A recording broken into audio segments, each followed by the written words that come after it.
ಸ್ನೇಹಿತರೆ ಎಲ್ಲರಿಗೂ ನಮಸ್ಕಾರ. ನೀವು ನೋಡ್ತಾ ಇದ್ದೀರಲ್ಲ sir walks YouTube channel subscribe ಮಾಡ್ಕೊಂಡಿಲ್ಲ ಅಂದರೆ ದಯವಿಟ್ಟು ಸಬ್ಸ್ಕ್ರೈಬ್ ಮಾಡ್ಕೊಳ್ಳಿ, ಹಾಗೆ ಪಕ್ಕದಲ್ಲಿರುವಂಥ ಬೆಲ್ ಐಕನ್ನ ಪ್ರೆಸ್ ಮಾಡಿ ಅಂತ ಹೇಳ್ತಾ, ಸೊ ಏನಪ್ಪ ವಿಷಯ ಅಂದರೆ ಬಿಗ್ ಬಾಸ್ನ ಫಿನಾಲೆಯ ಇವತ್ತಿನ ಎಪಿಸೋಡನ್ನ ಪ್ರೋಮೋ ರಿಲೀಸ್ ಮಾಡಿದ್ದಾರೆ. ಸೊ ಹಬ್ಬ ಶುರು ಅನ್ನೋ ಒಂದು ಟೈಟಲ್ ಇಟ್ಕೊಂಡು ಪ್ರೋಮೋನ ರಿಲೀಸ್ ಮಾಡಿದ್ದಾರೆ. ಸಖತ್ತಾಗಿ ಒಂದು ದುಡ್ಡು ಖರ್ಚು ಮಾಡ್ತಿದ್ದಾರೆ ಈ ಒಂದು ಫಿನಾಲೆ ವೀಕ್, ಈ ಒಂದು ಎಪಿಸೋಡ್ಗಳಿಗೆ.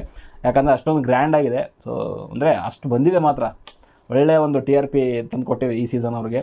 ಸೊ ಅದರಲ್ಲಿ ಕಿಚ್ಚ ಅವರ ಎಂಟ್ರಿ ಸಖತ್ತಾಗಿತ್ತು. ಆ ಒಂದು ಇದರಲ್ಲಿ ಸಖತ್ ಎಂಟ್ರಿ ಇದು ಮಾಡಿದ್ದಾರೆ, ನೋಡಿದ್ರೆ ಗೊತ್ತಾಗುತ್ತೆ. ಒಂದು ಗ್ರ್ಯಾಂಡ್ ಆಗಿದೆ ಫಿನಾಲೆ, ಗ್ರ್ಯಾಂಡ್ ಫಿನಾಲೆ ಅಂತ ಹೇಳ್ತಿದ್ದಾರೆ. ಅದಕ್ಕೆ ಆಪ್ಟ್ ಆಗೋ ರೀತಿಯಲ್ಲಿದೆ, ಸಖತ್ ದುಡ್ಡು ಖರ್ಚು ಮಾಡಿದ್ದಾರೆ. ಸೊ ಸುದೀಪ್ ಸರ್ ಹೇಳ್ತಾಯಿದ್ರು, ಈ ಒಂದು 10 ಸೀಸನಲ್ಲಿ ಇಷ್ಟು ಸುದ್ದಿ ಮಾಡಿದಂಥ ಸೀಸನ್ ಯಾವುದೂ ಇರಲಿಲ್ಲ, ಇದೇ ಸೀಸನ್ ಅಂತ ಹೇಳ್ತಿದ್ದಾರೆ. ಸೊ ಅದಕ್ಕೆ ಮುಖ್ಯವಾದಂಥ ಕಾರಣ ಅಂತಂದರೆ ವಿನಯ್, ಸಂಗೀತ ಮುಖ್ಯವಾದಂಥ ಇವರಿಬ್ಬರು, ಜೊತೆಗೆ ವರ್ತೂರವರ ಒಂದು ಅದೇನು ಇನ್ಸಿಡೆಂಟ್ ಆಯಿತು ಹುಲಿ ಉಗುರ್ದು, ಅದೊಂದು ರೀತಿಯಲ್ಲಿ ಮೇಜರ್ ಒಂದು ಇನ್ಸಿಡೆಂಟ್ ಅಂತ ಹೇಳ್ಬೋದು. ಸೊ ಅದಾದಮೇಲೆ ಕೆಲವೊಂದೆಲ್ಲ ಬಂದಿದ್ದಾವೆ. ಅದಕ್ಕೆ ಮುಖ್ಯವಾದಂಥ ಕಾರಣಗಳು ಈ 3, ಜೊತೆಗೆ ಬಿಗ್ ಬಾಸ್ ಅಂತೂ ಅವರ ಒಂದು ಟಾಸ್ಕ್ಗಳು, ಸೊ ಅದೆಲ್ಲ ಇದ್ದಿದ್ದಂಥದ್ದು. ಬಟ್ ನನಗೆ ಅನಿಸಿರೋದು ಒಂದು ವರ್ತೂರ್ ಸಂತೋಷ್ ಅವರ ಒಂದು ಹುಲಿ ಉಗುರಿನ ಕತೆ, ಅದು ಬಿಟ್ಟರೆ ಸಂಗೀತ ಆ್ಯಂಡ್ ಯಾರು ವಿನಯ್ ಮೇಜರ್ ಅಲ್ಲಿ ಅವರ ಒಂದು ಏನು ಕಿತ್ತಾಟ, ಆ ಒಂದು ಕಿರ್ಚಾಟ ಅದಿಲ್ಲ ಅಂತಂದರೆ ಇಮ್ಯಾಜಿನ್ ಮಾಡ್ಕೊಳ್ಳೋಕ್ಕೂ ಆಗಲ್ಲ ಈ ಒಂದು big boss season 10ನ.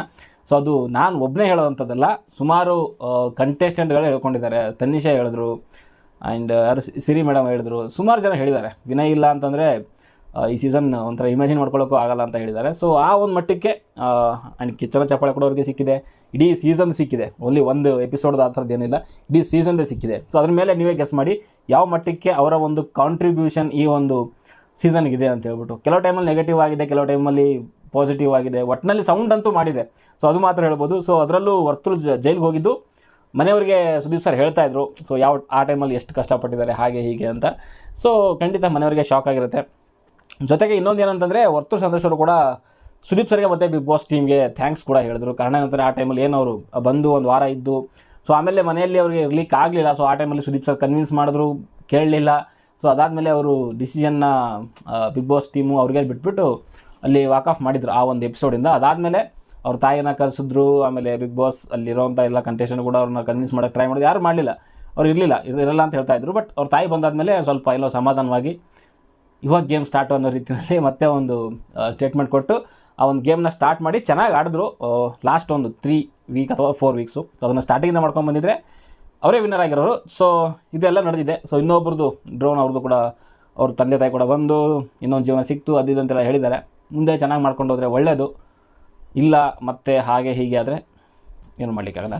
So next ಈ ವಾರದ ಒಂದು ಎಲಿಮಿನೇಟ್ ಬಗ್ಗೆ ಅಂದರೆ ಈ ಒಂದು ಎಪಿಸೋಡಲ್ಲಿ ಫಸ್ಟು ಒಂದು ಎಲಿಮಿನೇಟ್ 6th ಪ್ಲೇಸ್ಗೆ ತುಕಾಲಿ ಅವರು ಎಲಿಮಿನೇಟ್ ಆಗಿದ್ದಾರೆ, ಆಲ್ರೆಡಿ ಒಂದು ಎಲಿಮಿನೇಟ್ ಆಗಿದೆ ಅಂತ ಹೇಳ್ತಿದ್ದಾರೆ. ಸೊ ಅದ್ರ ಪ್ರಕಾರ ತುಕಾಲಿ ಅವರು 6ನೇ ಪ್ಲೇಸ್ಗೆ ತೃಪ್ತಿ ಪಡಬೇಕಾಗತ್ತೆ. ಸೊ ಇನ್ನು ಈ ಒಂದು ವೋಟಿಂಗ್ ಲೆಕ್ಕ ತೊಗೊಂಡ್ರೆ ಅದರಲ್ಲಿ ತುಂಬ ಸರ್ಪ್ರೈಸಿಂಗ್ ಅಂತ ಅನಿಸುತ್ತೆ. ಯಾಕಂತಂದರೆ ವೋಟಿಂಗ್ ಯಾವ್ಯಾವ ರೀತಿ ನಡೀತಿದೆ ಅಂದರೆ ಜಾಸ್ತಿ ಓಟ್ಸ್ ಬಂದಿರೋದು ಅದು ವರ್ತೂರ್ ಅಂತೆ, 2nd ಪ್ಲೇಸಲ್ಲಿ ಪ್ರತಾಪ್ ಅಂತೆ, ಅದಾದಮೇಲೆ ಕಾರ್ತಿಕ್, ಸಂಗೀತ, ಈ ಥರ ವಿನಯ್ ಅನ್ನೋ ರೀತಿಯಲ್ಲಿ ಬರ್ತಾ ಇದೆ. ಸೊ ಬಟ್ ವರ್ತೂರ್ ವೋಟಿಂಗ್ ಪ್ರಕಾರ ತೊಗೊಳಕ್ಕೆ ಹೋದರೆ ವರ್ತೂರ್ ಅವ್ರು ವಿನ್ ಆಗಬೇಕು, ರನ್ನರ್ ಅಪ್ ಬಂದುಬಿಟ್ರು ಡ್ರೋನ್ ಆಗಬೇಕು. ಹಿಂಗಾಗುತ್ತಾ ಅನ್ನೋದು ನನ್ನ ಪ್ರಶ್ನೆ. ಅದು ಎಷ್ಟು ಸರಿ ಎಷ್ಟು ಸುಳ್ಳು ಅಂತ ನಾನು 100% ಹೇಳಲಿಕ್ಕಾಗಲ್ಲ. ಬಟ್ ಅಪ್ಡೇಟ್ ಇದೆ. ನಾರ್ಮಲಿ ಅಂದರೆ ಅಪ್ಡೇಟ್ ಕೊಡ್ತಾರೆ ಸರಿಯಾಗಿ 100%, 99% ಅಂತೂ ಕನ್ಫರ್ಮ್ ಇರುತ್ತೆ. ಸೊ ಅಂಥ ಒಂದು ಸೋರ್ಸಿಂದನೇ ಬಂದಿರುವಂಥದ್ದು. ವರ್ತೂರ್ ಅವ್ರಿಗೆ ಜಾಸ್ತಿ ಓಡಿಸಿದೆ, ಟಾಪ್ 1ನಲ್ಲಿದ್ದಾರೆ ಅಂತ. ಬಟ್ ಗೊತ್ತಿಲ್ಲ ಅವ್ರನ್ನೇ ವಿನ್ ಮಾಡಿಸ್ತಾರಾ ಅಂತ. ಸೊ ನೋಡಬೇಕು ಏನೇನಾಗುತ್ತೆ, ಅದು ನಾಳೆ ಎಪಿಸೋಡ್ ನೋಡಿದ್ರೆ ಗೊತ್ತಾಗುತ್ತೆ. ಸರ್ಪ್ರೈಸ್ ಆ್ಯಂಡ್ ಕೆಲವೊಂದು ಸುಮಾರು ಟ್ವಿಸ್ಟ್ಗಳಂತೂ ಇದೆ ಅಂತ ಗೊತ್ತಿದೆ. ಸೊ ಅದು ಯಾವ ರೀತಿಯಲ್ಲಿ ಇರುತ್ತೆ ಗೊತ್ತಿಲ್ಲ. ಸೊ ನೋಡ್ಬೇಕು, ಯಾಕಂದರೆ ವಿನಯ್ ಅವ್ರ ಕಾಂಟ್ರಿಬ್ಯೂಷನ್ ಸಿಕ್ಕಾಪಟ್ಟೆ ಇದೆ. ಸಂಗೀತ ಅವ್ರದ್ದು ಕೆಲವು ಟೈಮಲ್ಲಿ ಎಮೋಷ್ನಲ್ ಆಗಿದ್ದಾರೆ, ಸಿಂಪತಿ ಅದು ಇದು ಇದ್ದಿದ್ದೇನೆ. ಅದು ಇಲ್ಲ ಅಂತ ನಾವು ಹೇಳಲಿಕ್ಕಾಗಲ್ಲ. ಸಿಂಪತಿ ಇಲ್ಲ ಅಂತ ಅಂದರೆ ಅದು ನಾವು ಕೇಳೋವಷ್ಟು ಅಮಾಯಕರು ಅಂತ ಅಲ್ಲ. ಸಿಂಪತಿ ಸುಮಾರು ಜನ ಯೂಸ್ ಮಾಡ್ಕೊಂಡು ಬಂದಿದ್ದಾರೆ, ಸುಮಾರು ಜನ ಅಗ್ರೆಸಿವ್ ಆಗಿ ಆಡಿದ್ದಾರೆ. ಸೊ ಕಾಂಟ್ರಿಬ್ಯೂಷನ್ ಖಂಡಿತ ಇದೆ. ನಾನು ಹೇಳೋದೇನಂತಂದರೆ 50% ವೋಟಿಂಗ್ ತೊಗೊಳ್ಳಿ ಜನರದು, ಆ್ಯಂಡ್ 50% ಕಾಂಟ್ರಿಬ್ಯೂಷನ್ ತೊಗೊಂಡು. ಓನ್ಲಿ ಕಾಂಟ್ರಿಬ್ಯೂಷನ್ ಅಂದರೆ ಓನ್ಲಿ ಕಿತ್ತಾಡೋದು, ಟಾಸ್ಕ್ ಆಡೋದಲ್ಲ, ಎಂಟರ್ಟೈನ್ಮೆಂಟು, ಪ್ರತಿಯೊಂದು ಮನೆಯಲ್ಲಿ ಇನ್ವಾಲ್ವ್ಮೆಂಟು, ಪ್ರತಿಯೊಂದು ನೋಡಿಕೊಂಡು ಆ ಒಂದು ಶೋನವರು ಅದಕೊಂಡು ಡಿಸೈಡ್ ಮಾಡಬೇಕು ಅಂತ ನನಗನ್ಸುತ್ತೆ. ಓನ್ಲಿ ವೋಟಿಂಗಲ್ಲೇ ಮಾಡಿದ್ರೆ ಅದು ಅನ್ಫೇರ್ ಆಗುತ್ತೆ. ಇವಾಗ ಜನರಿಗೆ ಇವರು ರೈತರು ಅಥವಾ ಇನ್ನೊಬ್ರು ಯಾರು ಬಡವರು ಅಂತ ಇನ್ನೊಬ್ರು ಬರ್ತಾರೆ ಯೂಸ್ ಮಾಡ್ಕೊಳ್ಳೋಕ್ಕೆ. ಸೊ ಅದೊಂದು ಅಸ್ತ್ರ ಆಗಿ ಆಗುತ್ತೆ ಅನ್ನೋದು ನನ್ನ ಅನಿಸಿಕೆ. ನೋಡೋಣ ಏನಾಗುತ್ತೆ ಅಂತ. ನಾಳೆ ಗೊತ್ತಾಗುತ್ತೆ ಯಾರು ವಿನ್ ಆಗ್ತಾರೆ, ಏನು ಕತೆ ಅಂತ ಏನಾದರೂ ಅಪ್ಡೇಟ್ ಮಾಡ್ತೀನಿ ಅಂತ ಹೇಳ್ತಾ ಸದ್ಯಕ್ಕೆ ನನಗೆ ಅನಿಸಿರೋದು ನೋಡಿ ಹಂಚ್ಕೊಂಡು ಸದ್ಯಕ್ಕೆ ಹೇಳೋದು ಇಷ್ಟ. ಲೈಕ್ ಮಾಡಿ, ಶೇರ್